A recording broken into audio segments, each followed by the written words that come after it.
Hello everyone. आज हम discuss करने वाले बॉटनी यानी कि वनस्पति विज्ञान। जितने क्वेश्चन आपके जूलॉजी से बनते हैं, जंतु विज्ञान से बनते हैं, उतने ही क्वेश्चन आपके बॉटनी से बनते हैं। तो काफी इंपॉर्टेंट है यहाँ पर डिस्कस करना बॉटनी। तो चलिए शुरू करते हैं।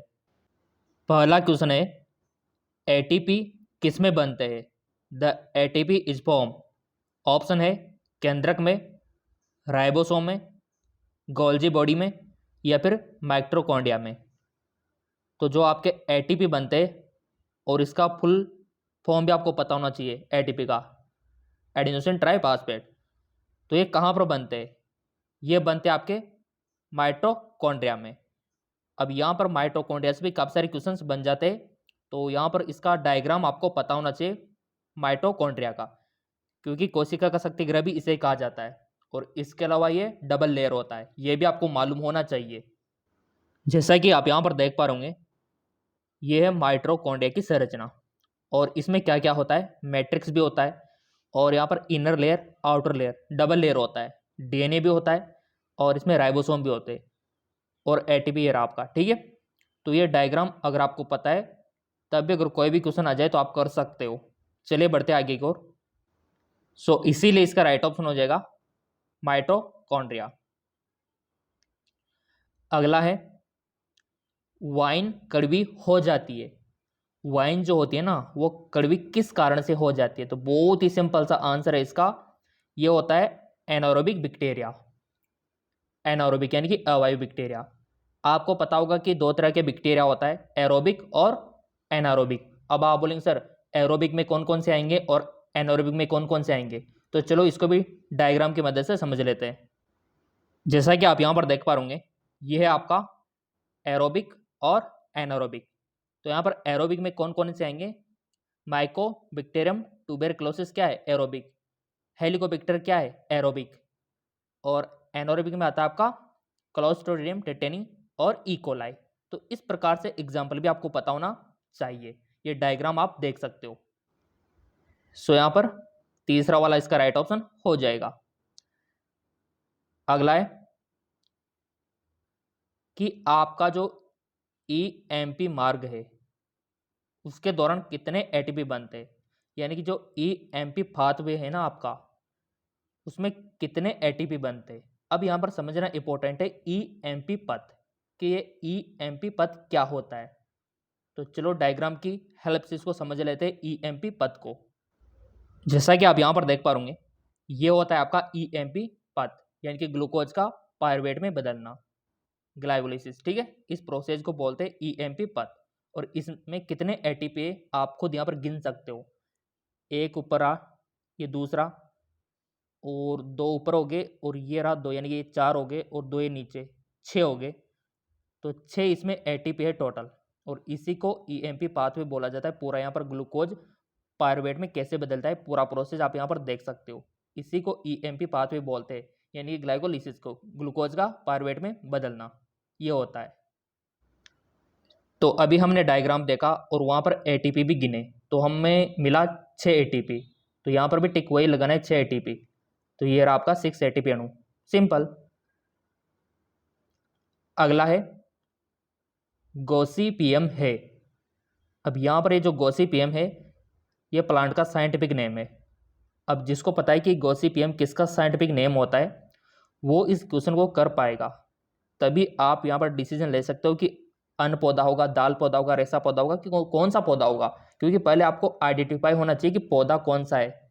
गॉसिपियम ये वैज्ञानिक नाम है, और इसका कॉमन जो सामान्य नाम होता है, जो लोकल लैंग्वेज में आप बोलते हो, इसको बोल सकते हो आप कपास। ठीक है, कपास यानी कि cotton,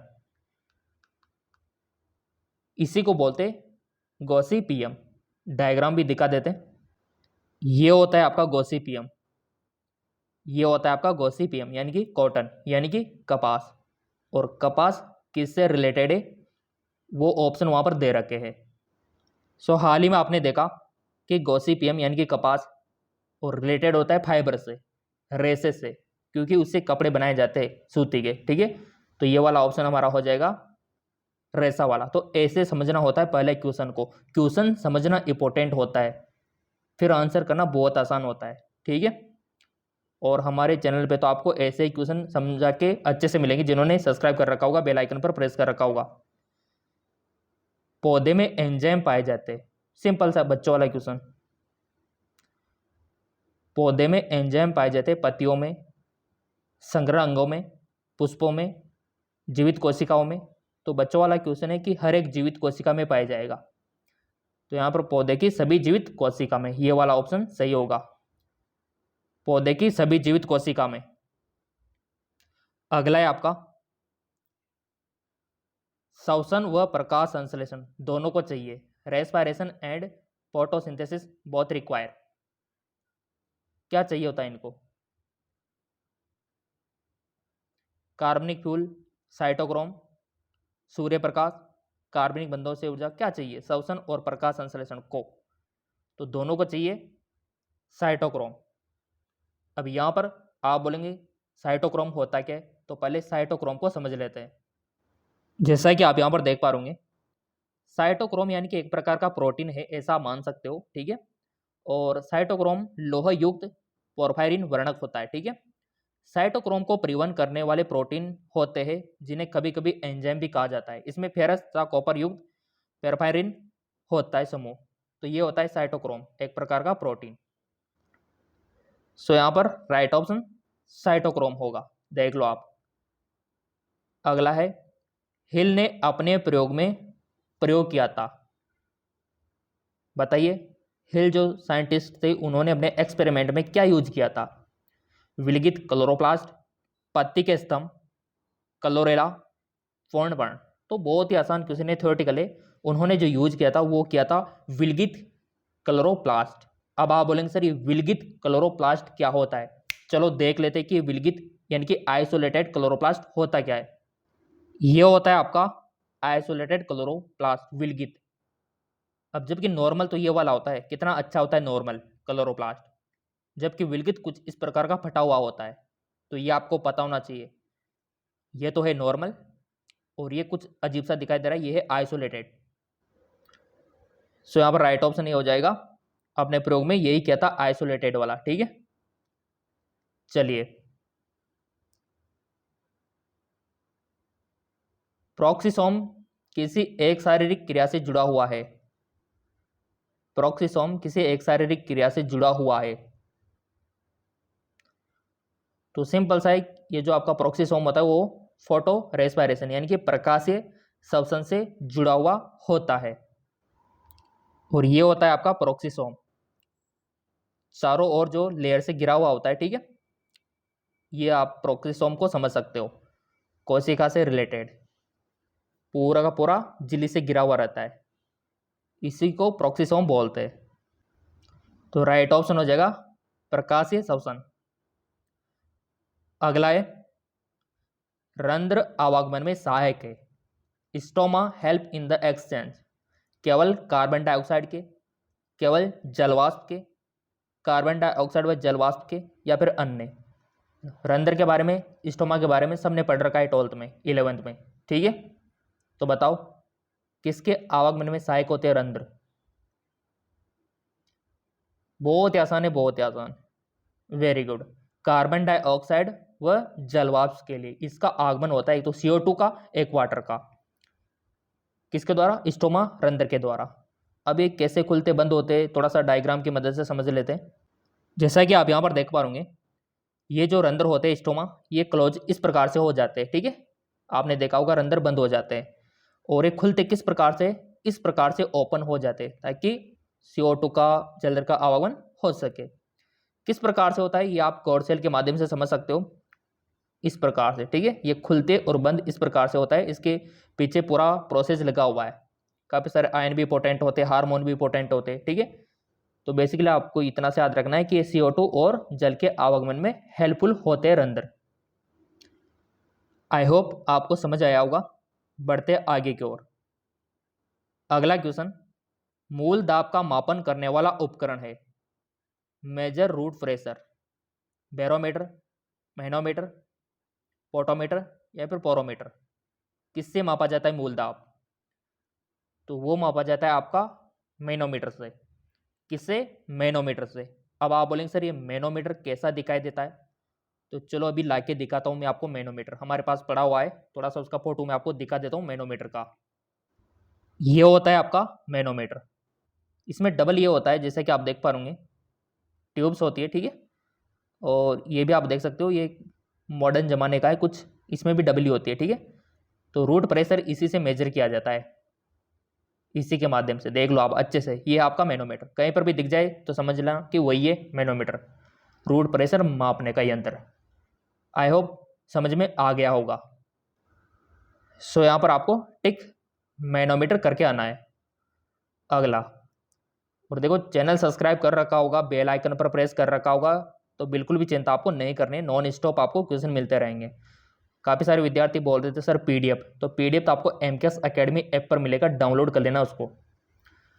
potato belong to family, आलू का कुल है, सिंपल, बचपन से पढ़ते आ रहे हो, सोलेनेसी, ठीक है। कौन सा है? सोलेनेसी। कुछ थ्योरेटिकल क्वेश्चन आ जाते हैं यहाँ पर। सक्रिय अवशोषण शब्द को किसने प्रतिपादित किया? The term active absorption. तो ये आपको याद रखना है, साइंटिस्ट का नाम रेनर ने। क्लियर? चलो अगला क्वेश्चन, डीपीडी का पूरा नाम।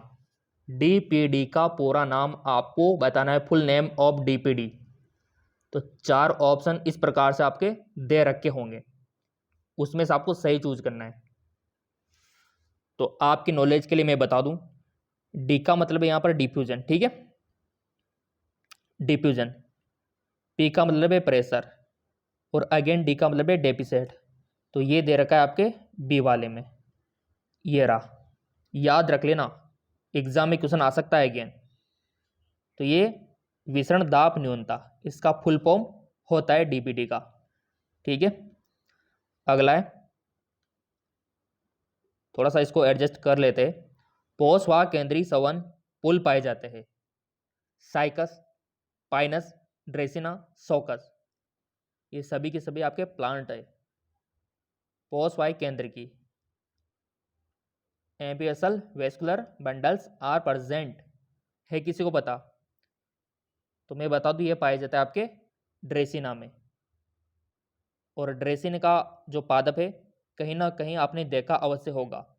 अगर नहीं देखा है ड्रेसिना, तो चलो मैं आपको ड्रेसिना दिखा देता हूँ, ताकि आपको पता रहे कि ये होता है ड्रेसिना। चलो डायग्राम देख लेते हैं। जैसा कि यहाँ पर आप देख पा रहे, इस प्रकार का प्लांट होता है ड्रेसिना। और ये कहीं ना कहीं पर आपने हॉस्पिटल्स में या फिर पेट्रोल पंप पे बहुत सारी जगह सजावटी के तौर पे भी देखा होगा, वो ड्रेसिना ही होता है। इस प्रकार का सजावट में इसका उपयोग किया जाता है, ये आपका ड्रेसिना होता है। और ये इसी में पाया जाता है, जो भी क्वेश्चन आया था ना आपके, ये होता है आपका ड्रेसिना। और आप में से बहुत सारे के ग्रुप में भी होगा, किसी के नहीं भी होगा, तो मैंने बता दिया, अगर कहीं पर दिख जाए तो उसको ड्रेसिना बोलना। ओके, तो यहाँ पर टिक कर देना ड्रेसिना पे। अगला, अरिये सवन पुल पाए जाते हैं, radial vascular bundle are present, stem, leaf, या फिर वृंत में या फिर जड़ में अरिये सवन पुल पाए जाते हैं। तो ये पाए जाता है आपके जड़ में, रूट में। एक होता है अरिये, एक होता है द्विपार्श्व, दोनों आपने 11th में पढ़ा होगा, तो दोनों का पता रखना है आपको, अरिये कौन सा होता है, द्विपार्श्व कौन सा होता है। और अच्छे से डायग्राम आपके एनसीईआरटी में भी दे रखा है, ठीक है ना। अगला है आपका, पार्श्व विभजक से वृद्धि होती है, जो आपका ग्रोथ टैग पैलेस होता है ना, लेटरल मेरिस्टेम, तो वृद्धि होती है, कौन बता सकता है? इसका राइट ऑप्शन हो जाएगा आपका मोटाई में होता है, ठीक है। किस में होता है? विडेच, यानी कि मोटाई में। इतना सा आपको याद रखना है। अगला है, बीजांड का वह स्थान जहाँ बीजांड व्रंथ जुड़ा हुआ होता है, part of the oil where funicle attach cell. Hilum यानी कि नाभिका, निभाग, केंद्रक बीजांड का है। ध्यान से समझ लो पहले क्वेश्चन को, बीजांड का वह भाग जहां बीजांड व्रंथ जुड़ा हुआ होता है, तो इसका राइट ऑप्शन हो जाएगा हाइलम यानी कि नाभिका। अब आप बोलेंगे सर कैसे, तो चलो इसको भी समझ लेते हैं, एक्सप्लेन कर देते हैं। जैसा कि आप यहाँ पर देख पा रहे होंगे, ये पूरा आपका डायग्राम रहने वाला है। और यहाँ पर देख लो, ये पूरा हाइलम ये रहा आपका, ठीक है, ये रहा, और यहाँ पर फेनिकल ये रहा। तो ये इससे पार्ट है इसके, ये आपको डायग्राम पता होना चाहिए न्यूक्लियस के बारे में, एम्ब्रियो से ये रहा। तो ये अच्छे से आपको पता होना चाहिए, क्वेश्चन बनता है। देख लो अच्छे से, देखो आप, स्ट्रक्चर ऑफ ओवल, ये आपका प्लेसेंटा, ये आपका फेनिकल, ठीक है, ये पूरा इसमें दे रखा है। तो ये डायग्राम अच्छे से याद कर लेना, टेलीग्राम को फॉलो कर रखा होगा तो वहाँ पर भी मिल जाएगा, ठीक है ना। चलो बढ़ते आगे एक और। इसी कारण इसका राइट ऑप्शन नाभिका हुआ। अगला, टेपिटम का मुख्य कार्य आपको बताना है, मेन फंक्शन ऑफ टेपिटम। यहाँ पर दे रखा है कि लघु बीजाणु का पोषण देना, लघु बीजाणु का स्फुटन करना, लघु बीजाणु की रक्षा करना, या फिर उपयोग में से कोई नहीं। टेपिटम का कार्य, तो देखो विद्यार्थियों, अच्छे से आपने एनसीईआरटी में भी पढ़ा होगा। टेपिटम का जो वर्क होता है वो होता है लघु बीजाणु को पोषण देना, टू प्रोवाइड न्यूट्रिशन माइक्रोस्कोप। तो ये दे रखा आपके पहले वाले में, तो फिर यही हमारा क्या होगा, राइट ऑप्शन होगा, क्योंकि न्यूट्रिशन देना ही उसका काम है टेपिटम का। और ये कहाँ पर पाया जाता है, कैसे पाया जाता है, उसको भी देख लेते हैं यहाँ पर। जैसा कि यहाँ पर आप देख पा रहे होंगे, ये पूरा इसका स्ट्रक्चर है, और ये रहा आपका टेपिटम, ये रहा, यहाँ पर भी देख लो, ये रहा, इस प्रकार से प्रेजेंट होता है ये। यहाँ पर भी देख सकते हो टेपिटम को, ये रहा, ठीक है, यहाँ पर होता है ये। तो हर एक को अगर समझ के चलोगे तो कोई भी दिक्कत आपको नहीं आएगी। ये एपिडर्मिस होता है इसमें। तो ये पूरा डायग्राम ही याद रखो आप, बायोलॉजी में बहुत इंपॉर्टेंट है डायग्राम। चलो बढ़ते आगे एक और। इसका फर्स्ट वाला हो जाएगा। नेक्स्ट, जब वर्तिक आग्र से पहले पुकेसर पक जाते हैं तो उसे क्या कहता है, when the anther mature before the stigma, इडिकनॉस, क्या बोलते हैं इसको। जब वर्तिक आग्र से पहले पुकेसर पक जाते हैं तो उसको क्या बोलते हैं। ये आपने कहीं ना कहीं पर अवश्य पढ़ा होगा। तो उसको बोलते हैं प्रोटेंड्री, यानी कि पुपवर्ता। और ये दे रखा है आपके ऑप्शन डी में, ये देखो, ये बोलते हैं उसको प्रोपेटेंट्री, ठीक है। अगला, भारत में भ्रूण विज्ञान के जनक आपको बताना है। Who is the father embryology in India, Theophrastus, P Maheshwari, S R Kashyap, सतोपम। ये देखो वैज्ञानिक का नाम अवश्य आता है। कई बार तो दीनापत्ति का वर्गीकरण से रिलेटेड पूछ लिया जाता है, कभी कभार जेनेटिक्स की खोज, बायोटेक्नोलॉजी की खोज, कभी कभार भारत में भ्रूण विज्ञान की खोज, है ना। ये क्वेश्चन बनते हैं आपके वैज्ञानिक से रिलेटेड। तो हर एक वैज्ञानिक के ऊपर भी वीडियो आएगा। सब्सक्राइब कर रखा होगा, बेल आइकन पर प्रेस कर रखा होगा तो आपको ही मिलेगा सबसे पहले। तो इसका राइट ऑप्शन क्या होगा, तो वो होगा पी महेश्वरी, ठीक है, ये वाला पी महेश्वरी। भारत में भ्रूण विज्ञान के जनक है पी महेश्वरी।